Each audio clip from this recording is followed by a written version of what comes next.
let's have some overview of that Python and what are the libraries we are going to use. Then, some basic things you need to know for data science fundamental. Okay, Python alone, if you are learning as a language for other programming purposes, you need to learn a lot. But when it comes to data science part, you need to know some of the basic Python, uh, topics. So those things we are going to cover in today's session.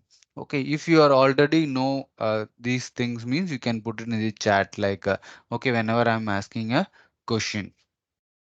Okay, first let's start with what is Python programming. Okay, what you know about Python. You can put it in the chat. It can be anything, any simple thing also you can mention. Okay, this is what I know about Python.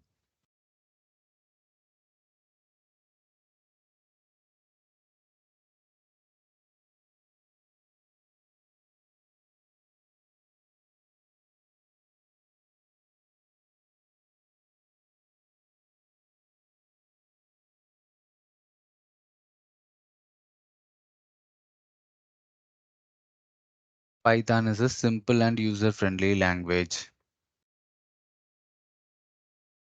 Then,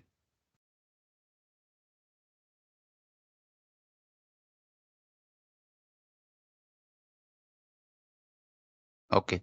So we can call as Python as a general purpose programming language, or we can also say like simple and user friendly language. We can also say Python as a scripting language. Dynamic. Basically, it is a versatile language where we can use this for various field. Like, we can use it for web development. We are having lot of frameworks is there, packages are there. Then we can use it for machine learning, artificial intelligence, even for operating systems, embedded we are using mobile application development, and for video games also we are using Python. So if you know any of the real-time application which you are using in day-to-day life uses Python, you can mention it in the chat. Sir, I know this particular application is using Python. Like that, if you have any idea, you can put it in the chat.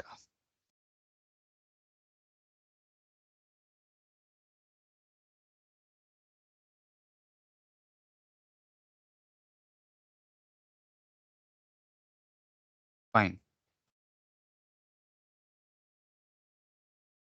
So real-time application, if you take means even in YouTube, they are using the Python programming, and NASA, as well as various applications are using this Python programming for the simple and very convenient language and compared to other programming language. Then next we will see what are the basic libraries we need to know to learn the data science. Okay, I'm decided to learn a data science means what are all the basic library I should know. Those things we are going to see here. So it is not like in a specific order. These are the libraries you need to know. Okay, don't consider it as it should be in an order. Okay, first it is given as pandas. Okay, what we use pandas for is for data analysis and then data manipulation. So if you want to manipulate the data, manipulate in the sense you want to filter unwanted data, you want to, replace some data, or you want to handle missing data. Those things and all come under the data manipulation and data analysis. Okay, how the data has been, designed, importing and exporting datas from a different format. Everything can be done with the help of this Panda library. And then NumPy library. So this NumPy library is very important because keeping this library as the base library, so many libraries has been created. Even Panda and other libraries also created from NumPy library only. In Max, we know some basic, operations. Apart from basic operation, we will have some numerical calculations and all will be there, right? So those things can be easily done with the help of the NumPy library, especially when it comes to array. Okay, if you have any idea about array, you can put it in the chat section. Okay, what is array? Like that. So handling arrays can be done with the help of NumPy, and then we can perform some numerical operation. Okay, no idea about array means array we usually called as collection of similar data types. Okay, then we are having SciPy. Okay, numerical operation we are doing. More than that, if you want to perform, okay, scientifical calculation you want to perform, some complex operations are there, you might have learned in engineering, like integration, differentiation, lot of things you might have learned. So those things can be done through programming with the help of these libraries. So these libraries are making our work very easier instead of writing the code for each and everything. So SciPy, we will use it for scientific calculation and scientific operations.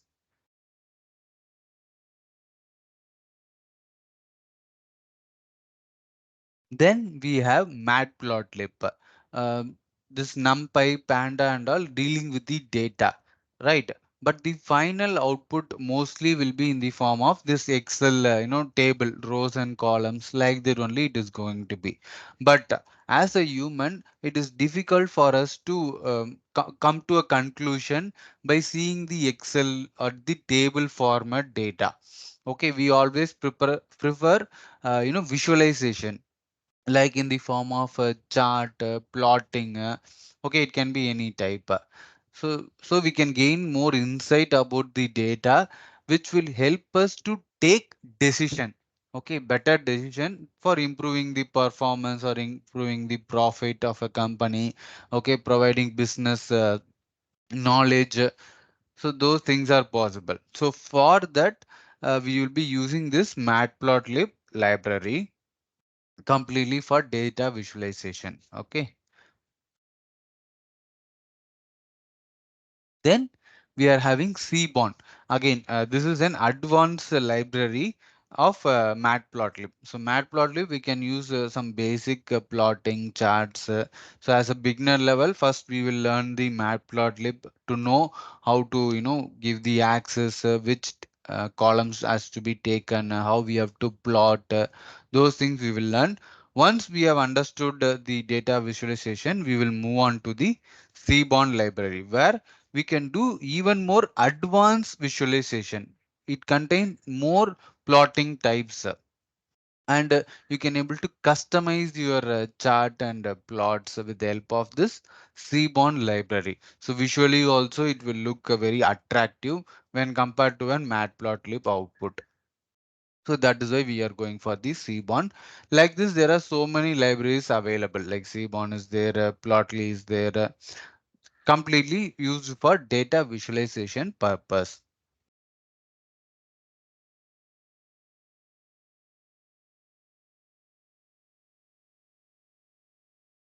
Okay, this is 6.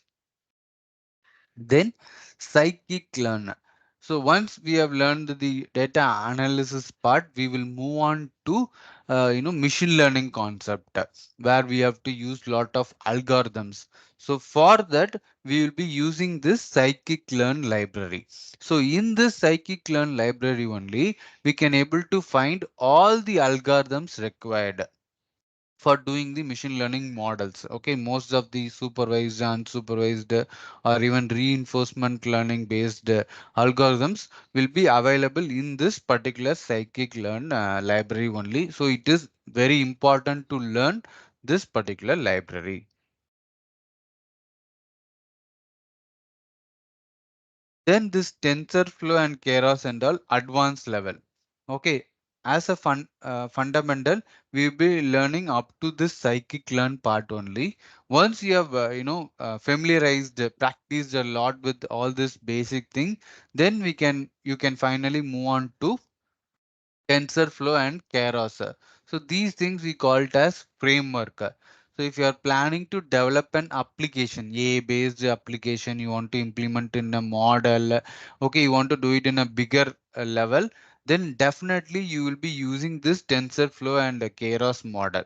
Now they have combined TensorFlow and Keras and made it as a single framework as TensorFlow 2.0 is there, but still you need to know the basic to develop the complete application where you'll be connecting the front end, back end, and then you'll be connecting the machine learning model. So those things can be done with the help of this framework. Okay. If you have any doubts in these libraries, let me know in the chat section.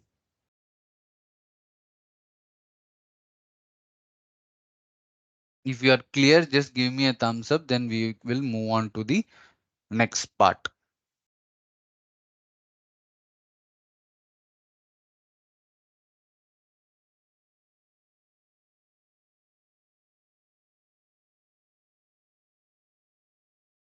Okay, we will go to the next part, which is Python programming. So we will see what are all the basic thing we need to know. First, if I want to print a statement, what function I will be using? Can anyone put it in the chat section?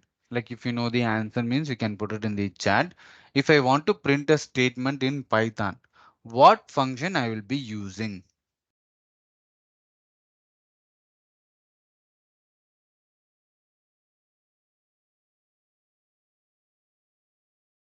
So I have to use the print function, right? So print is the basic function we will be using most of the time. And whatever you want to, print in your output, we will be using the print, open and close bracket, inside the double quotes. Either you can use double quote or we can use the single quote to print the statement. Correct.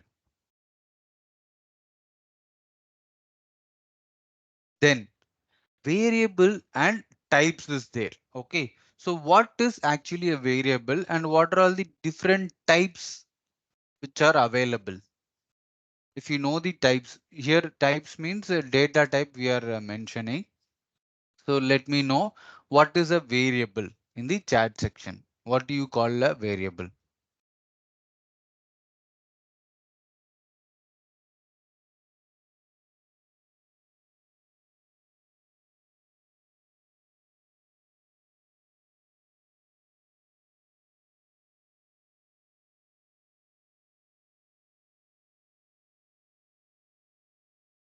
Okay, so mostly people will say like variable means it is a container where you will be storing the value. But actually in the back end, what will be happening is whatever you are trying to store, it can be a number or string, anything. It has to be stored in a memory, right? Every system is having a memory. So in that memory, it will have a address. Okay, it is going to be an hexadecimal address, so you will not be knowing what address it is storing, and you can't able to access it based on the address. So for our convenience, we are creating a name to address. Okay, we are pointing that name to that particular address. So every time when I am calling that name, it is indirectly connecting to that address, and whatever value stored inside that particular address, it is returning to us. To understand it very simply, just remember that if you may be having a number of your friend, okay, it will be very hard for us to remember the number. Okay, every person's number you are having a family member, 4 5 members will be there. You will be having a 10 20 friends will be there. It will not be easy for us to remember all their mobile numbers. So what we will do for our easy convenience, we will store the number with their name. Okay, we will give some name to that particular number. So next time if I want to call my friend, you won't be thinking about the number. Instead, you will think of the name. Okay, and if you click the call button, what will happen? Whatever number is stored in that particular name, that will be connected. Right. Similar way here also it is happening. Variable is there, address is there, and variable name is there. So whenever I'm calling the name, it will redirect to that address, and whatever value present inside that particular address will be returned back to me. Okay, and types, when it comes to types, where we are having various types like string is there, integer is there, float is there, boolean is there. Okay, lot are there. And Python is called as a dynamic, data type. So why we are calling it as a dynamic data type? What that dynamic actually means? Okay, what is the difference? Generally, what is the difference between static and dynamic? If you know, you can just put it in the chat section.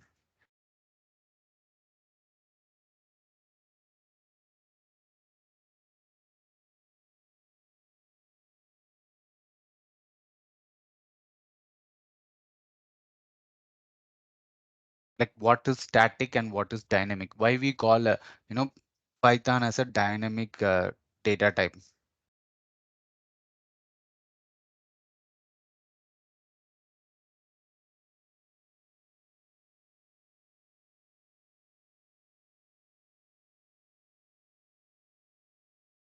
Okay, the reason why we call Python as a dynamic data type is because we can change the variable data type from one to another. For example, when I'm creating a variable, I have created with an integer data type. For example, I'm assigning a equal to 5. Okay, later in my program, I can able to change the data type. Like I can assign, or I can replace the value to any other data type. For example, it can be a float, or it can be a string, it can be a list. Like that, whatever data type is there, we can able to replace it. Okay, that is why we are calling it as a dynamic data type. It can be changed at any point of the time. Whereas in olden times, like other programming language, if you take means, we have to assign what data type we are going to use. And apart from that particular data type, if you are trying to change to different data type, then it will throw error. Okay, while assigning the variable itself, we have to assign, okay, this is going to be an integer data type. So our program will allocate some memory space according to the data type, and it will not allow different data type to enter into that particular space. But we don't have any restriction like that in Python. Okay, so that is what here mentioned. So here different data types has been given: a equal to 5, b equal to a charm, which is a string, c is a list, and d is the float data type.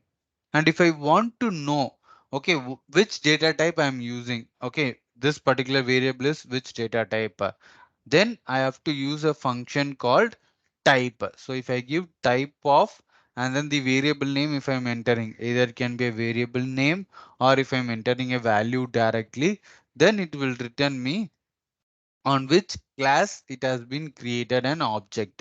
Here int means integer, short form. Okay, everything mostly will be in the short form version only. Okay.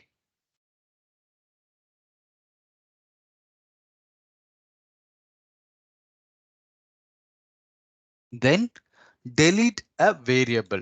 I'm creating a variable. Same way I can able to delete it also, right? So if I want to delete a variable, then what I have to do is I have to use the keyword called del space. Then I have to give the variable name.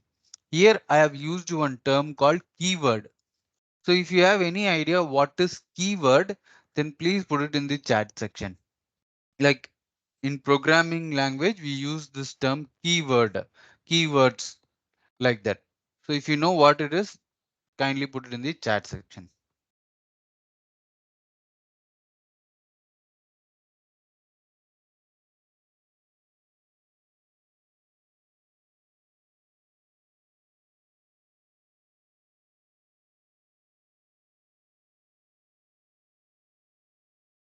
Okay, keywords are nothing but reserved words. Okay, it is a reserved words reserved by the programming language. Okay, it differs from programming to programming.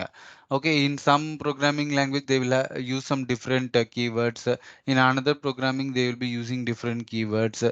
So those words are, we are calling it reserved because we should not use those words for the variable name. Okay, when you are creating a variable name, it is, we have to make sure that we don't use those names. Okay, some of the example are, here I have showed you like del is one keyword. Likewise, we are having true, false, none is there. And one thing in Python, like it may be as an interview question also, it can come. Uh, there are like many keywords is there, right? In that, only three keywords. Okay, only three keywords will have first letter as capital. Apart from those three keywords, all other will come in the smaller case only. So if I'm trying to create a variable, for example, del is there, right? Here del. So del. If I'm changing to caps, del in caps, if I'm giving means, Python will consider it as a different word because uh, for human only it is capital letter, small letter. For machine it is completely an ASCII code, and ASCII code for small d is different from ASCII code for capital D. So it will consider, okay, it is completely a different word. Okay. And as I am talking about the keyword, right? Only for true, false, and none, we will have a capital letter. Okay, T caps, F caps, and N caps. Apart from that, all other keywords will have only smaller case. Then we will go to the arithmetic operator. So what are all the arithmetic operator you have studied in your school level? In school level itself, we will be using this term, arithmetic operator. So what are they?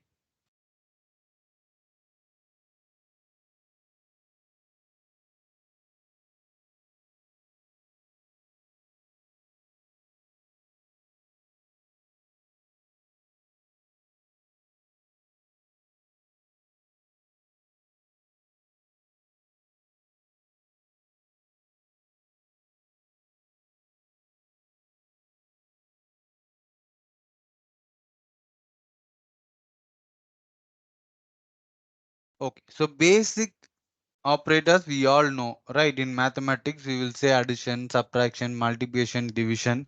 That is completely basic. In school level itself, we have started learning all these things. So in programming, we will have few more additional operators also, which will come under this arithmetic operation. So we will see what are they and what for it is used. Okay, here we will see one example. So in this example, we are having a equal to 10 is there and b equal to 5 is there. So we have created two variable and we have assigned two values to that particular variable.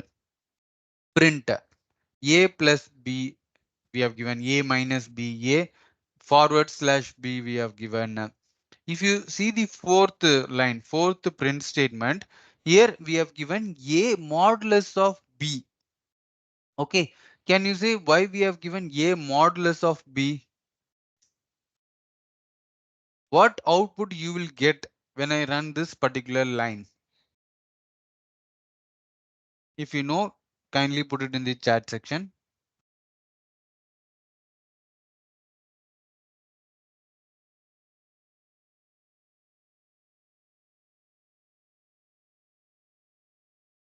What does this percentage means?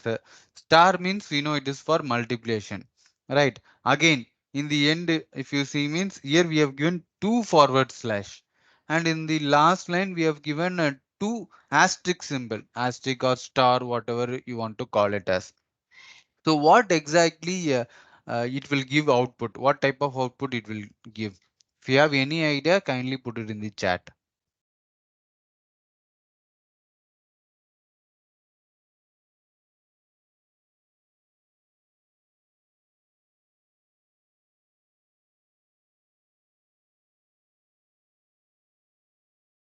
Okay, let me say those things. So you can note it down. If you are hearing it for the first time, kindly note it down. It will be very useful because in other programming language also similar like this operation available, but they may be using different signs also. We may not know. Okay, so learn it from here. So A percentage of B if I give means it is known as modulus. Okay, and when I run this particular program, it will return me a reminder. So basically what will happen, A divided by B, it will perform, and whatever reminder I'm getting, it will return it to me. Okay, it will not do any fractional calculation. For example, if I'm giving 5 divided by 3, okay, it will return me 2 as my output. Okay, so 5, if I'm trying to divide by 3 means 3 ones are 3, then remainder 2 will be there. That's all. It will stop and it will return the 2 as my output. Okay, that we call it as modulus. If I go to double forward slash B, okay, normally if I'm trying to divide 5 by 3, okay, 5 slash 3 if I'm trying to divide, what output I will get? I will get 1.6666 continuously. It will be going right. If you want to check it in the calculator also, you can check it. 1 point something it will go. But I don't want any point values. I want to stop the moment it can't able to go into a fraction part. Before fraction part, I want to stop it. Then what I can do is I will simply give this forward double forward slash. So it will do 3 divided by 5. It will do 1 times. So 3 remainder 2 will be there. It will stop at that point itself because further it can't able to divide that number. So my output will be 1. Okay, for double forward slash, my output is going to be 1. Then A double star B if I give means power of. Okay, what it will do is A to the power of B means 2 to the power of, if I'm giving 5 means whatever like 32 or something is there means that it will return. If I give 2 to the power of 3, then it will return me 8. So 2 into 2 into 2, like that it will return. Okay, so single asterisk means it will think it is a multiplication. Double asterisk means it will think it is a exponent. We can say exponent or we can say power of. So we are also having a function to do the same operation. So that we call it as power of A comma B. If you give like this also, it will return the same output. Okay, so you can see the outputs here. If I do addition, subtraction, multiplication, sorry, division, modulus, multiplication, then here floor division. This double forward slash we call it as floor division. Then double star we call it as either exponent or we can call it as power. So if you have learned something new out of this means give me a thumbs up. Vignesh, this is the first time we are learning this concept like that.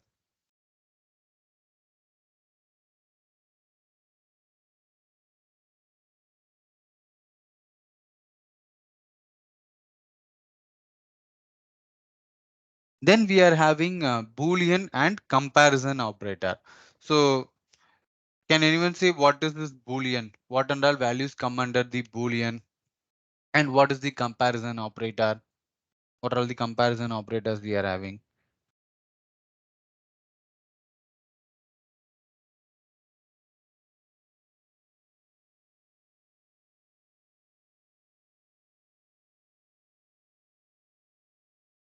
So true and false will come under the Boolean part. And for comparison, we will be using and or. Okay. In other programming language, we will be using some symbols to represent and or.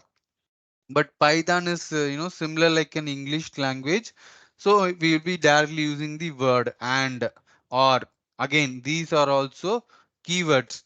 Okay, if you are using any text editor or IDE, you can able to find the difference. Like function means it will come in different color. Keywords means it will come in different color. Okay, depend upon your IDE. So from that you can able to understand, okay, this color is coming means definitely it is not a normal word. It can be a keyword, it can be a function, like that you can able to understand. Okay, here if you am checking the type also, you can able to see output is coming like class bool. Okay, boolean short form bool. Okay, here in the last line print, what we are doing is first A and B, and this exclamatory mark and then equal to means not equal. Okay, we are representing not equal. Then A or B it is given. Okay, we should know how comparison will work. And means both the condition to be true. If the both the condition are true, then only it will return me true. If any one condition become false also, the output is going to be false only. Okay. Similarly, when we are coming to OR operator, it will consider only any one condition become true also, it will take it as true. Okay, it doesn't wait for both the condition to be true. Okay, so depend upon your own condition, whether both the condition has to be true or any one condition is more than enough, then we can definitely go for and or according to your need. So here, even if you want to understand it very easy term, sir, this logic and all, if I don't know means, and if you see the term and consider it as a multiplication.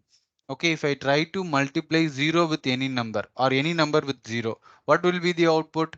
0, right? Then that is an and.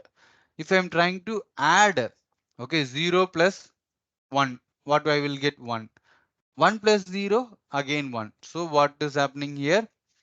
Addition operation. So or means addition and means multiplication. Like that you can simply remember. Okay. So that is why here we are getting true. How we are getting true? We will see. A and B is there. So A is what? False and B is true. So one condition become false. So automatically it will return me false. Okay. And here I am going for the OR. In OR, one condition is true. So automatically it will return me true. Okay. And my condition in between the condition is this and is not equal to this OR, which is true, right? Here I am getting false and here I am getting true. Both the condition are not same, which is true. As per this condition, if I have not given this exclamatory mark, then I have to say what this condition will become false. Okay, instead of exclamatory we have to use double equal to, we should not use single equal to. Okay, then only we call it as comparison. Okay, in max we don't have double equal to, but in programming we will use double equal to for comparison and single equal to for assignment. Okay.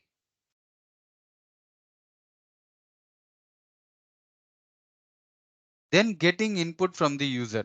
If I want to get input from the user, here so far we are giving the values by ourselves while running the program. But if I'm planning to get input from the user, what function I have to use? Kindly put it in the chat. What function I have to use to get input from the user? That is my question.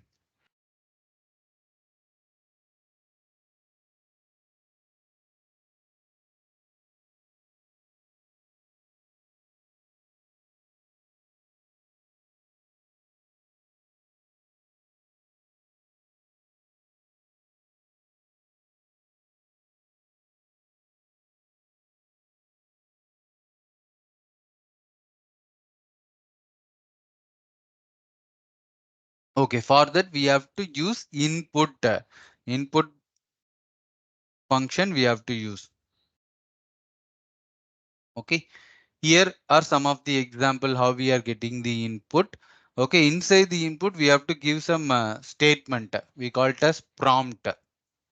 So based on that prompt only, user can able to enter. Okay, what value has to be entered, that the user will know. So here if you see means they are given str of. Okay, we can call that bracket as of, str of input of. Then it is written like enter your name. Okay, so what will happen is Python will run the first line and it will wait for the user to enter the value. It will not run all the lines. Okay, it will just wait for the user to enter the value. Once the value has been entered, then it will go to the next line like that. It will complete the program. Okay, this str, int, float, What it is actually means is, before that, have you all understood what is happening here? Input of, we are giving the statement, and for that particular statement, user is entering in value, and that value will be stored in the variable which we have created. If you are not using the variable name, it will just ask, but you are not mentioning where to save it, so it will not save it. Okay, it will just keep it. That's all. You cannot access it again. Okay, is it clear for you all? If it is clear, just give me a thumbs up.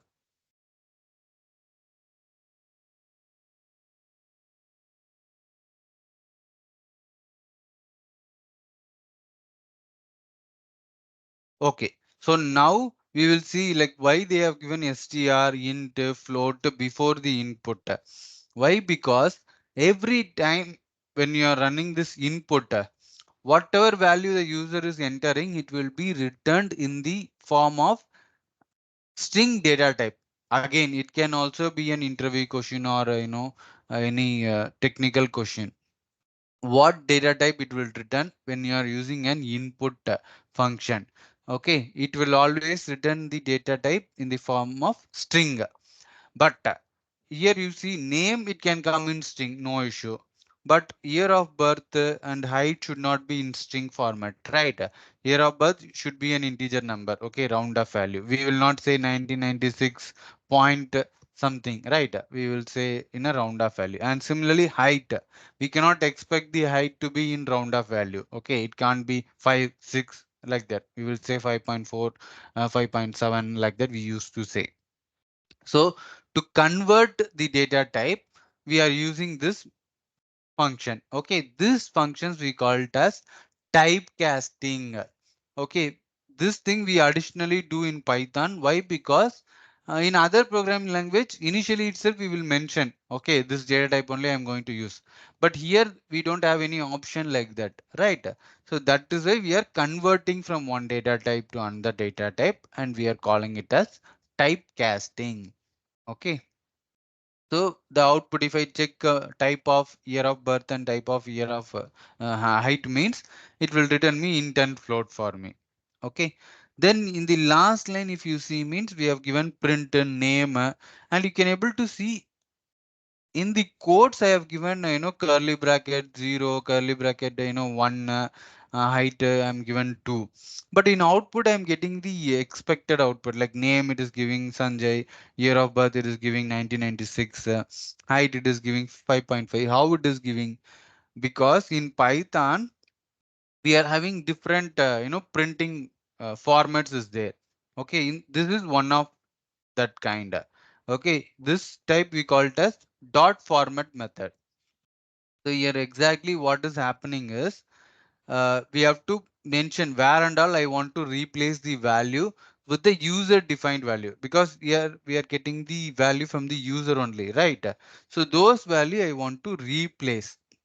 And then I am using this curly bracket, okay, and I'm mentioning this 0, 1 to represent the index number, okay, in the format after giving the double quotes. See here I'm opening the double quotes, here I'm closing the double quotes, right? So after completing it, we have to give dot, and then we have to call a function called format, and inside the format we have to give the variable names in the order. Okay, this order starts from 0. Index value always starts from 0. Human only will uh, if I ask a human to count it, we will start from 1, 2, 3, 4. But for programming, it will start from always 0. Okay, so 0, 1, 2 is there. I mentioned the index number also. Okay, if you are giving it in the same order, it is not necessary to give the index number also. We can directly give empty curly bracket. If you are giving also, it will understand. When it will be useful is, here I have given in different order, but here I want in different order means, then we have to mention what index number I have to place in that particular curly bracket. That is important. Okay, and accordingly you will get the output here. Okay, name, year of birth, and then height you will get. Hope it is clear for you all. If it is clear, just give me a thumbs up. Then we are having if condition. Okay. So, conditional statements. So, what are all the condition statements you are aware of? Just put it in the chat section. What are all the condition statements you know apart from if?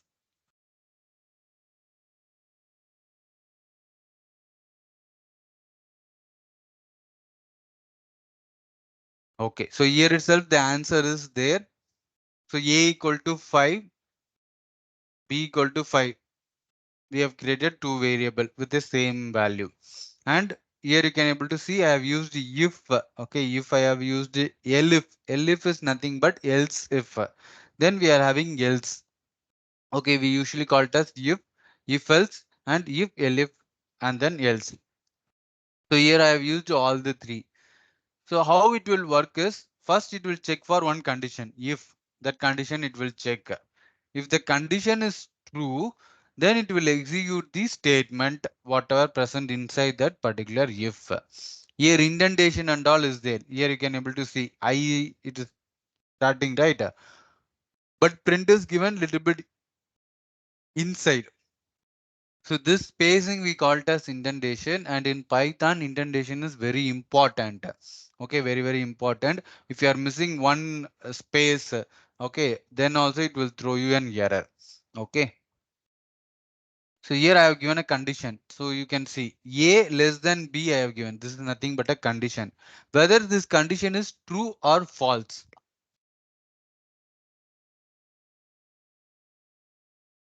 So you have to replace that A and B with 5. Then you have to think whether it will return true or false. Definitely it is going to return me false only, because 5 is not less than 5. 5 is equal to 5. So this condition became false. So it is not going to execute this print statement. Then it will go to the next condition. If I want to check multiple condition, then I will use this elif method. Okay. More than one condition means we have to use elif. If only one condition I'm going to check, then no need of this elif. Directly I can give if and then I can give else. The order is also important.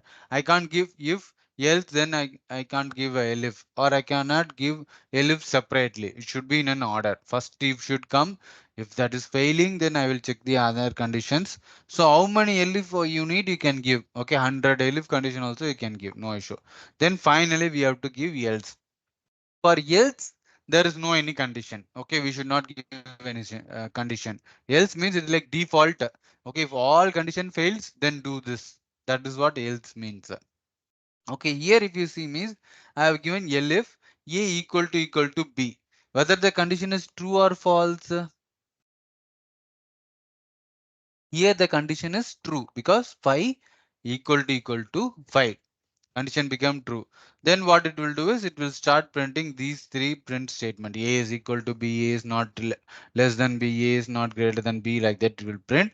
Whether it will print the else statement, no, because any one condition, all three are like group. Okay, group. In that any one condition become true also, it will skip all the remaining conditions.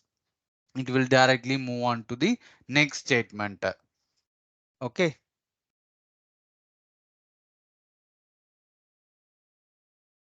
Then we are having while. Okay. So first we have seen conditional statement, if and all. Now we are going to see the looping statement. So what is the difference between conditional statement and looping statement is, in conditional statement, it will check for a condition. If the condition is true, it will execute the statement once and then it will return to the next line. But when it comes to the looping statement, it will check for the condition, and until the condition becomes false, it will execute the statement again and again and again. So 100 times if I want to run the same operation, I don't need to write the code 100 times. I have to write it once and I have to set some condition and I have to make the condition fail a certain point of time. Once the condition become fail, then automatically the looping will get stopped. Okay, so here I'm using while. Okay, for while here if you see means I have initialized the value I equal to 0 I have given, and I have set a condition while I is less than 10. Print I. Then I'm incrementing the I value I plus equal to 1. It is a short form of I equal to I plus 1. which means every time I enter into the loop, I will increment the I value to 1. So what will happen after a certain point of time, I value will become one value it will get, right? At that point, the while statement will become false. As of now, it is true because 0 is less than 10, which is true. Can anyone put it in the chat, like at which point when I value becomes which number, the condition will become false?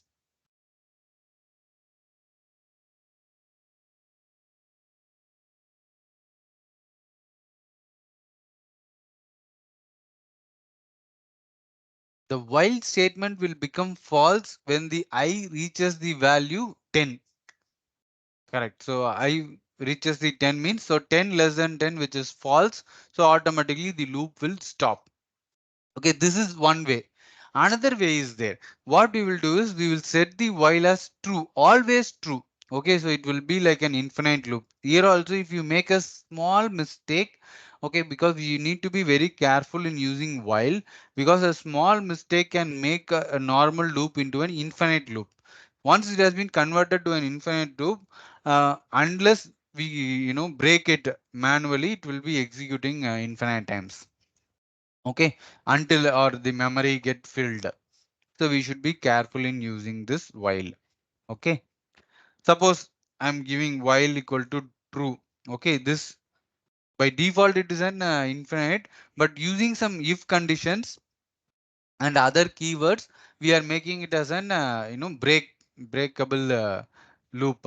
So for that, what we are doing is we are using two keywords. Okay, you can note it down, these two keywords. One is continue and another one is break. So if you have any idea about what is continue and what is break, how it is differ, kindly put it in the chat section, like what continue keyword will do and what break keyword will do.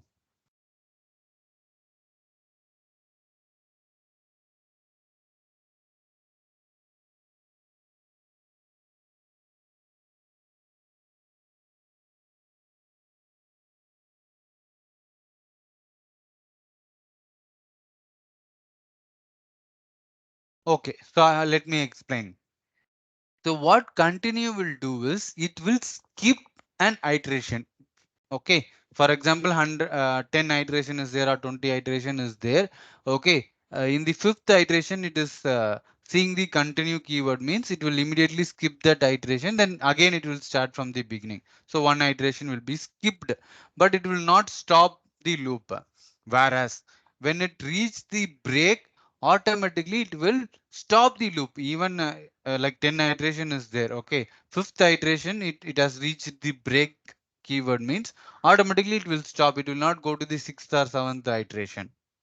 So that is the difference between continue and a break. Okay. So here let me explain the program, uh, for your understanding. I equal to 1 I have given. Okay. While true. So it is going to be always true. This loop will never stop. Okay. Then I'm giving a condition. If I modulus of 10 not equal to 0. So I have already told you, right? Modulus means it will return a reminder. So I'm checking one modulus of 10 is not equal to 0, which is true. One modulus of 10 output is going to be 1, which is not equal to 0. So it will print checking. Then what I'm doing, I'm incrementing the I value. Now I value is 2. Then I have given continue. So the moment it has reached the continue, what it will do, it will not go to the next line. It will again go and check the condition. Again 2 modulus of 10, 3, 4, 5, like that it will go until it reaches the 10. Correct. So 10 modulus of 10 is equal to 0. So this condition became false. So what it will do is it will go to this particular line. Hope we can able to see my cursor. So print if completed, like that it will print. Then next line it will go. Next line I have given break. So what it will do is it will come out of this while loop. Okay, up to this break, it is a while loop only. After coming out, I have given another one statement which says print completed. Okay, this print completed is not comes under the while loop. So it will also get printed. So final output, if you see me checking, checking, checking, like that is coming. After each 10 times, it will print if completed, then completed. Finally, it is completed. Okay, this is the way of using this continue and the break statement. Hope you all have understood this. If you have understood, just put a thumbs up in the chat.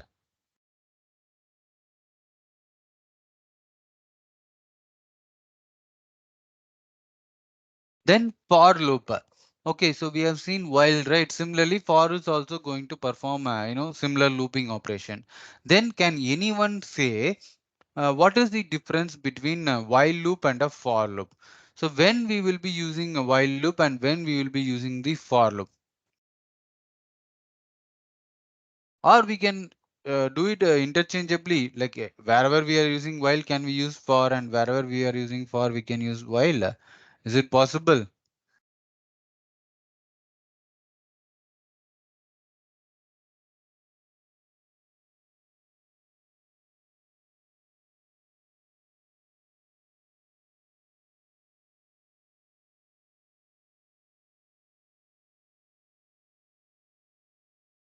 Okay, so let me explain it. In some cases, yes, we can use it interchangeably. For wherever we are using for, we can use while, and where we are using while, we can use for. But main reason for having two different looping statement is for is like limited. Okay, if you know the range, how many times I'm going to run this particular statement, how many iteration it is going to take to complete this process, then we will go for the for. If we are not sure how many iteration it will take to complete this particular process, then we will definitely go for the while. Okay, in for we will have some range. Okay, 5 times it has to run, 10 times it has to run. Initially itself we will give the limit. Whereas in while there is no any limit is there, but we will give a condition. Until that condition become false, we have to continue this particular loop.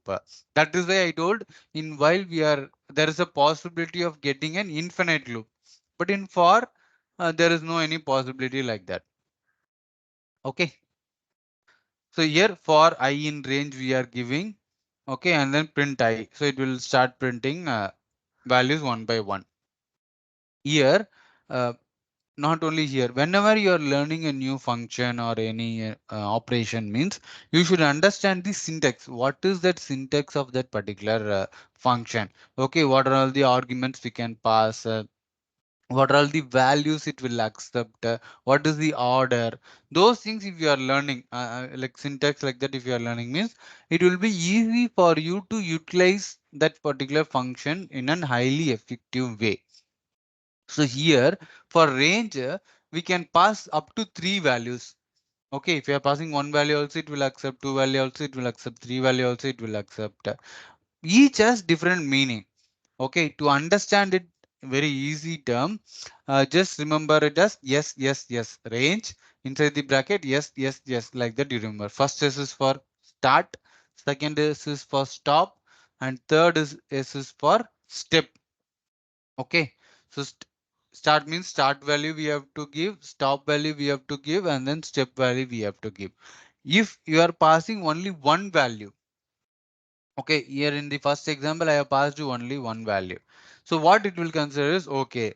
Uh, then this is the stop value. Okay, if you are giving only one value, start value it will take it as 0, and stop value it will take it as 5, and step value it will take it as 1. These are all default values. Okay, only stop value is mandatory. Without giving that value also you cannot run it. Okay, minimum one value we have to pass. If you are passing one value, it will take the default value for start and step as like 0 and 1. If you are passing two value, then it will take first value for start, second value for step, first value for start, second value for stop, and third value we are not given, right? So default it will take it as 1. Okay, step value is taken as 1.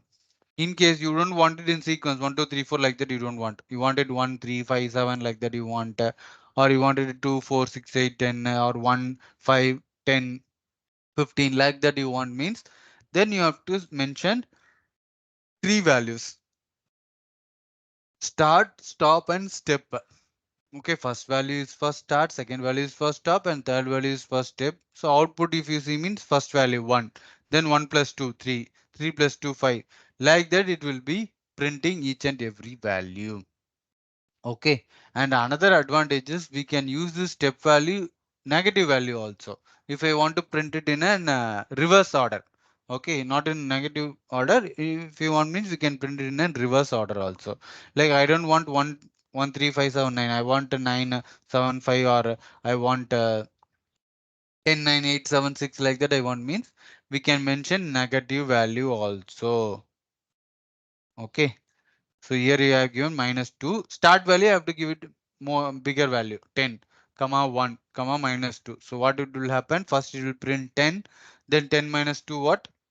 8. Then 8 minus 2, 6. Up to 2 it will print, because 2 minus 2 is 0, which is less than the end value. And one more thing you have to notice is, here I have given value as 5, but if you check, my output is printing up to 4 only. Why? Because in Python, whatever value you are giving it as top value, it will take less than one number.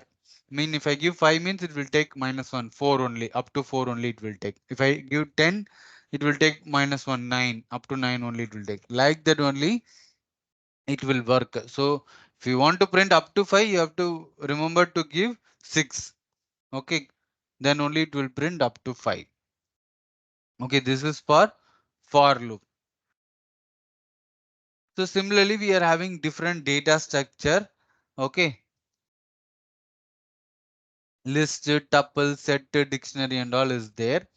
Okay, we will be learning about them in depth, but as of now, we will learn the basic what we can do with this data structure, like list, set, dictionary, tuple. If you are having any idea like what is list, what is tuple, what is set, what is dictionary, what for we are using this different data structure, kindly put it in the chat section. So let me know like how many of you are already having the idea about these data structure. Okay.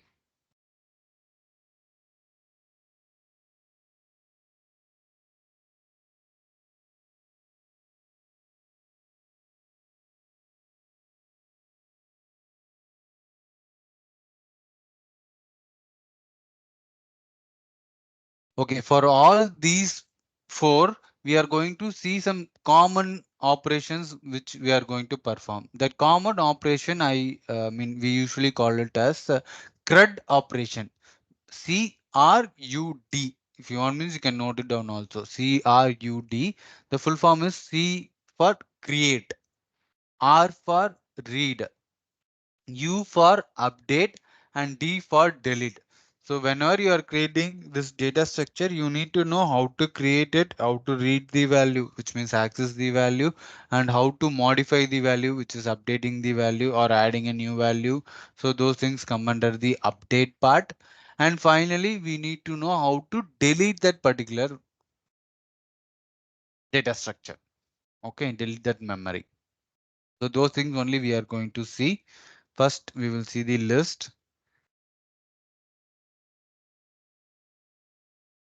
So how to create a list? So this is an example. I have created a variable called data equal to, and I have given it in a square bracket. So here bracket we have to pay attention. Okay, what bracket we are using, accordingly the data structure will change. So here I have given square bracket, so it will consider it as a list, and inside the list I can pass any data type. Different data types also it will support. It is not like we have to pass only a similar data type. Okay, we can pass any data type. We can even pass list inside a list. Okay, we call them as a nested list. Okay, here I have created a list. And if I want to access a particular value, I don't want the entire value. If I simply give data, it will return me the entire values. But I want to access only the red. Okay, then how we can do is with the help of indexing. So each element, okay, present inside the list will have an index number. And as I previously mentioned, index number always starts with 0. Okay, for champ it is 0, and for 67 it is 1, and for red it is 2. So to access it, simply I just have to give the variable name data. In square bracket, I have to mention the index number. Here the index number is going to be 2. I mean, I've mentioned it as 2, so it will return me red. If I mention it as 1, it will return me 67. Okay. Here, some people will ask a question, sir, what if I give 5? What if I give a index number which doesn't present in my list? Then it will throw an error called index error. Okay. So if that particular index is not present in the list, automatically it is going to return a error. Then if I want to add a new value, already 3 values there. If I want to add it means, then this is one way, like directly we can give data.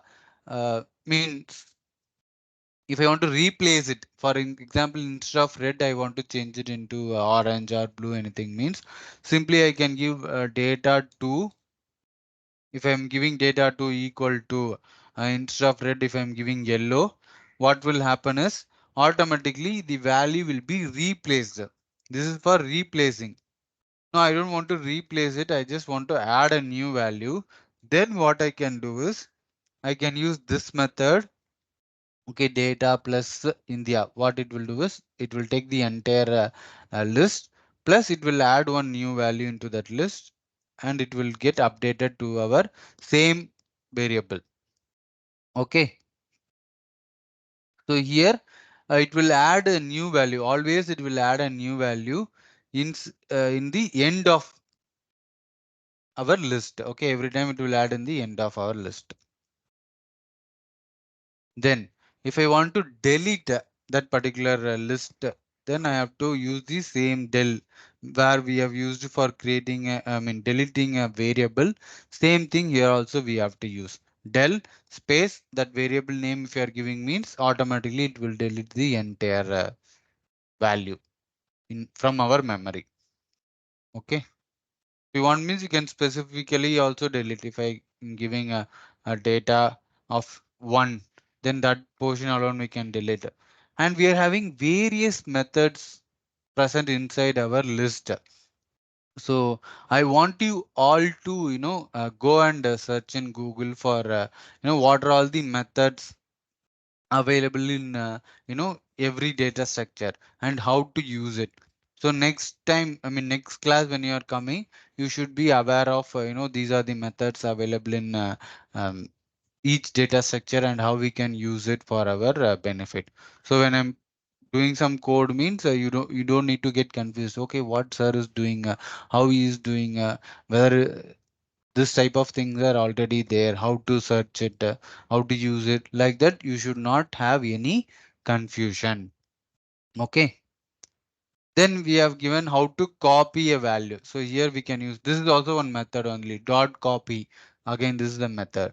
If I use that means it will create and copy and store it in one new variable. Okay,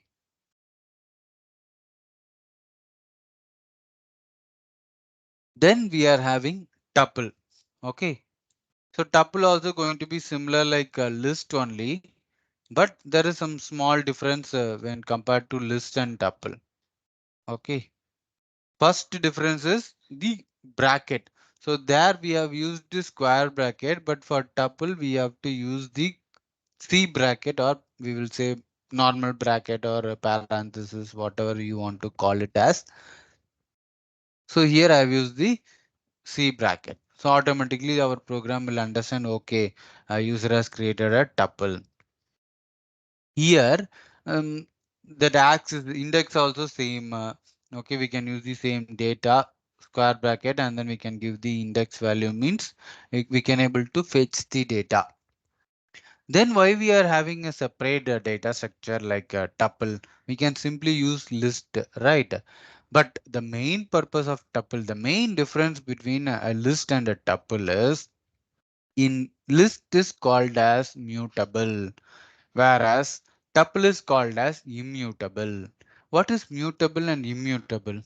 Have you heard of the term mutable, immutable? Even in some movie also they will be mentioning like mutant like that they will mention, right? So what is mutable and immutable? Simply, if you want to know means mutable means we can modify or add, delete the data. Okay, whatever data we have created, we can able to modify it. But immutable means once we have created, we cannot change the value. Okay, once the value has been created, you can't change that particular value. Okay, but we can able to access it. So here if I'm created charm 67 red, but if I'm planning to add one new value, not possible. If I'm planning to delete one specific value, not possible. If I'm planning to replace one specific value, that is also not possible. Okay, but we can simply access it. In list, I have told simply we can give data to equal to, and I can give one value, so it will replace it. If I try to do the same in list, definitely it will throw me error. Okay, that we should be remembering. So adding a value, it is immutable, so we cannot add a value. Delete. If you want to delete also, we can delete the entire tuple. We can change the entire tuple values. Okay, we can create a new set of values and we can update it completely, but we cannot change it specifically. Okay, if I am trying to delete specifically, it is not possible for an individual data. Okay, it is completely not possible.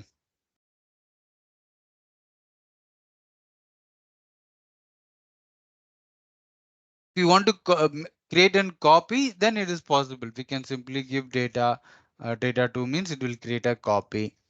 Okay, anyways, here why I have not used the dot copy method is anyways it will create a new copy, so we don't need to give dot copy. If you are giving also, not a big deal. Okay, then we are having set and dictionary. Okay, set dictionary, that brackets are going to be similar only, but inside, the value which you are going to pass, okay, the format will be changing. Here for the set, we will be using the curly bracket. For list, we use just square bracket. For tuple, we have used the C bracket, and for set, we are using the curly bracket. Okay, the purpose of using the set data structure is it will not allow duplicates. Okay, if you are giving the same value again and again also, it will take only one value. Okay, so in we want to remove duplicates in your data, then we can go for the set data structure. Okay, it is mutable. Okay, like list, it is also mutable. And disadvantage in set is we don't have any indexing, or it is also an unordered data structure. So what is mean by unordered data structure and it is not indexed means in list and tuple we have used the variable name and square bracket, we have given an index number, right? Like that we can't access this particular values from the set because it is unordered. When I say unordered, what it means is in memory, it will store it in different order, not in the same order as we give. Okay, every time you run, it will give it in different order. Okay, so that is why it is difficult to index those values. Okay, that is the purpose of a list, but we can locate means whether that particular value is present or not, we can able to check. For example, here you have given right red in data. If I give means it will check whether red is present in my set or not. If present, it will return true. If not present, it will return false. Okay, but we can able to add whatever value you want to add. We can use that method called dot add is there, dot update is there. Like that we can add multiple values. Okay, dot add is for single value and dot update is for multiple values. Okay, these are all again some methods. So as I mentioned, you just try to check what all the methods are there in each data structure. List will be having more methods. For tuple, we will be having very limited number of methods. For set, again, we will have some different methods. Dictionary also different methods. Here, remove is there, right? Here R small. Okay, data dot remove, and we have to give the value which you are planning to remove. Okay, here again the whatever value you are passing, it should be case sensitive. It is caps in uh, Means here also you have to mention it as caps only. Otherwise, it will say that particular value is not present. Okay, value error like that it will give. Again, here also we can take some copy and we can create one new variable.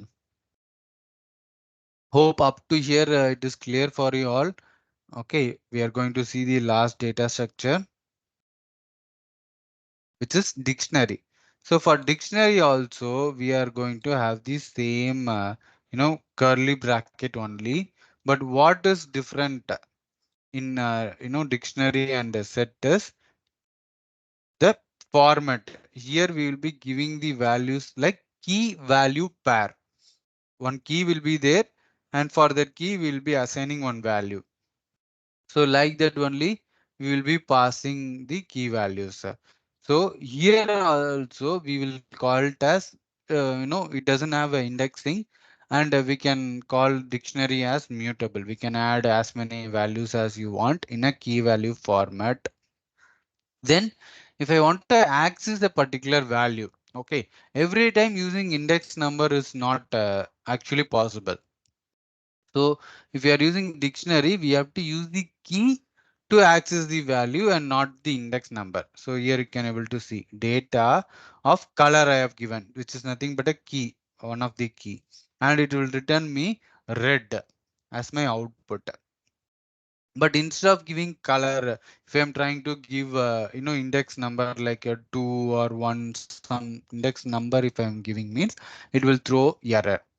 Okay. Uh, then you may have a question whether we have to give only string value as a key means not necessary. Any immutable type we can give as a key.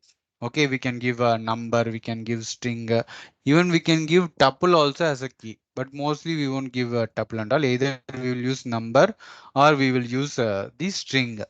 Even string is also an immutable. We cannot go and change a specific value in a string. Okay. So this way we will access. If I want to add it means directly we can give the variable name in square bracket, double quotes. You have to give what key value we are key then equal to what is the value we are going to assign for that particular key. Then automatically it will get updated to our existing values. Okay. If I'm giving the same key, suppose hobby is already present or name is already present. If I'm giving one new value means it will not add, it will just modify the value. Okay, understood. For example, weight 67 is there. If I'm trying to change the weight to 75, instead of adding it as a new key value pair, it will just update. So exactly what is happening in the back end is whenever you are giving a key, it will cross check with the existing keys. Okay, whether it is present or not. If not present, it will add it. If already present, it will update it. Okay. Then for delete, again, del data, if you are giving means it will delete the entire dictionary. If you are giving data of hobby or any specific key, then that particular value alone, it will get deleted. Okay. Similarly, for copy also, we can simply give data.copy. Automatically, it will copy. Hope it is clear for you all.